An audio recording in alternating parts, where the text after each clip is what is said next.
যেমন কর্ম তেমন ফল। তুমি আজকে গলা কাটছো মানে মাংস খাওয়ার জন্য, তো একদিনকে মাংস সে তোমার গলা কেটে তোমার মাংস খাবে। কিন্তু যেহেতু লোকেরা তমগুণে আছে, বুঝতে পারছে না, তমগুণে ছেলে এইসব বিশ্বাস করবে না। অধিকাংশ লোক 98-99% শতকরা লোকই তম রজগুণে আছে, এসবে বিশ্বাস করবে না। সে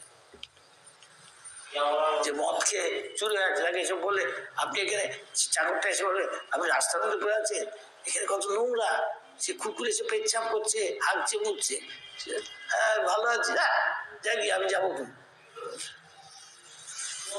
কেন মদ খেয়ে। তো অধিকাংশ তম রজগুণে থাকায় বুঝতে পারছে না আমরা কি যাই হরে কৃষ্ণ করে কি হবে মাথায় বলছে হরে কৃষ্ণ আমার পেট চালাবে, চালাচ্ছে না।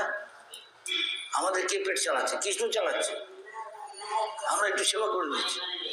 তাই ভক্তি বিনোদ ঠাকুর আমাদের বলছেন গৃহস্থ হলো যাই সকল বিপদ ভক্তি বিনোদ বলে যখন ও নাম গায়, তুমি হরিনাম করো, ভগবানের সেবা করো, ভগবান সবকিছুর মালিক, তোমার খেতে পড়তে দিবে।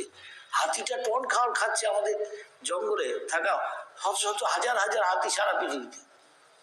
একবারে হয়তো সকালবেলা নাস্তা খেতে হয়তো 78 পাউন্ড, তার মানে ধরুন 40 কেজি পায়, 40 শের বা ওইরকম খাওয়ার খেয়ে নিচ্ছে। আর আমরা তো খাচ্ছি 4টে রুটি 1 পোয়া চালের ভাত, ডাল হাতে নাকে মুখে খেয়ে তাও ভালো করে দৌড়াচ্ছে। আর এত খেতে মরছি, আর কিছু খাচ্ছে না, কেউ কে দিচ্ছে নিত্য নিত্যানাম চেতনা চেতনা। ভগবান জানে আমার সন্তান সর্ব